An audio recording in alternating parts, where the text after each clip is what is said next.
Perkenalkan, nama saya Fitri Basri, kelas dari FM 22D. Yaitu saya akan membuat video.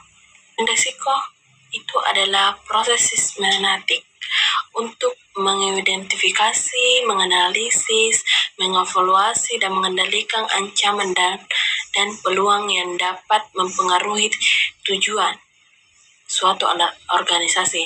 Proses ini melibatkan pelacakan sumber risiko, penetapan rencana untuk menimbulkan dampak negatif dan memaksimalkan peluang positif, serta memantau perkembangan untuk memastikan efisiensinya. Di pendahuluan ini, resiko adalah kemungkinan terjadinya peristiwa yang dapat memberikan dampak negatif terhadap pencapaian tujuan organisasi. Risiko juga selalu mengandung unsur ketidakpastian. Di rumusan kali ini, kita akan membahas 3 masalah, yaitu pertama, bagaimana cara mengidentifikasi seluruh risiko yang dapat mempengaruhi organisasi, dan yang kedua, karakter apa yang digunakan untuk memprioritaskan risiko, dan yang terakhir yaitu bagaimana memastikan implementasi manajemen risiko yang efektif. Bahasan kali ini yaitu bagaimana cara mengidentifikasi seluruh risiko yang dapat mempengaruhi organisasi.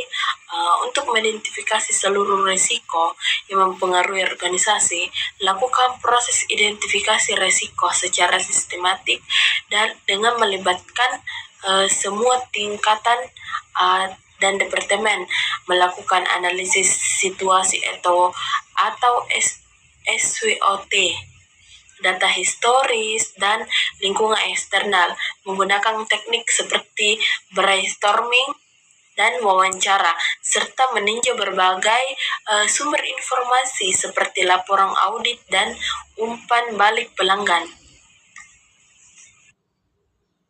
Dalam kedua ini, karakter apa yang digunakan untuk memprioritaskan risiko? Risiko itu dengan dampak tinggi dan kemajuan tinggi yang diprioritaskan terlebih dahulu, seringkali dengan menggunakan alat seperti matriks risiko atau risiko priority number atau RPN. Karakteristik lain seperti biaya, waktu, dan revaluasi pemangku kepentingan juga dapat dipertimbangkan dalam penilaian prioritas risiko. Kita ini bagaimana memastikan implementasi manajemen risiko yang efektif, yaitu melakukan identifikasi, analisis, evaluasi risiko secara berkala atau secara mendalam, menetapkan strategi mitigasi dan rencana tindakan yang jelas, serta memastikan keterlibatan semua pemangku kepentingan dan komunikasi terbuka. Selain itu, pemantauan rutin, evaluasi proses, dan peninjauan terhadap perubahan lingkungan bisnis diperlukan untuk melakukan peningkatan dan adaptasi yang berlanjut. Jenis-jenis ini saya akan menjelaskan sekaligus apa itu manajemen risiko finansial. Fokus pada pengelolaan risiko yang terkait dengan aspek keuangan seperti fluktuasi nilai tukar, risiko kredit, perubahan suku bunga, dan likuiditas.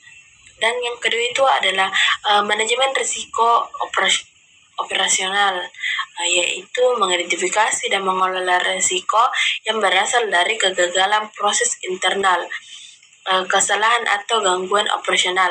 Dan yang ketiga itu manajemen risiko strategis, yaitu mencangkup risiko yang tumbuh dari keputusan bisnis yang kurang tepat. Studi kasus pada materi manajemen risiko, yaitu saya mengambil studi kasus yaitu PT Gudang Garam atau risiko lingkungan bisnis, di mana identifikasi risikonya itu pelemahan nilai tukar rupiah dan peraturan cukai rokok yang ketat pada penurunan laba. Di penanganan risiko ini, kita menerapkan kebijakan pensiun dini bagi karyawan, terutama di bagian sigaret, kretek, tangan, dan operasional, untuk mengidentifikasi dampak buruk dari ketatnya peraturan industri. Sampai di kesimpulan, apa sih itu manajemen risiko? Manajemen risiko itu adalah sebuah proses sistematik dan berkelanjutan untuk mengidentifikasi, menganalisis, mengelola, dan mengevaluasi potensi ancaman serta peluang yang dapat mempengaruhi tujuan suatu organisasi atau proyek. Proses ini bertujuan untuk menimbulkan dampak negatif atau kerugian yang memaksimalkan peluang, sehingga memastikan keberlanjutan efisiensi dan pencapaian tujuan organisasi di tengah ketidakpastian. Baik,